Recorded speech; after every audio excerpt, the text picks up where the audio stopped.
Hello viewers, আপনি কি জানেন ফেসবুক আপনার সকল কথা শুনতেছে এবং আপনার কথা ট্র্যাকিং করতেছে। আজকে আমি আপনাদেরকে এমন একটি সেটিং দেখাবো যার মাধ্যমে আপনি আপনার কথা অপশনটি বন্ধ করতে পারবেন আর ফেসবুক আপনার কথা শুনতে পাবে না এবং আপনার কথা ট্র্যাকিং করতে পারবে না।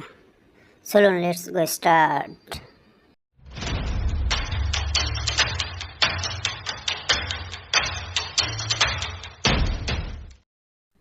প্রথমে আমরা সেটিং অপশনে ক্লিক করব, তারপর অ্যাপসে ক্লিক করব, তারপর অ্যাপস ম্যানেজমেন্টে ক্লিক করব, তারপর এখান থেকে নিচের দিকে এসে ফেসবুকে ক্লিক করব, তারপর পারমিশনে ক্লিক করতে হবে, তারপর এখান থেকে মাইক্রোফোনে ক্লিক করতে হবে। এখানে অ্যালাউ অপশনটি অন করা থাকলে এটা ডোন্ট অ্যালাউ করে দিলে তাহলে ফেসবুক আর আপনার কথা ট্র্যাকিং করতে পারবে না।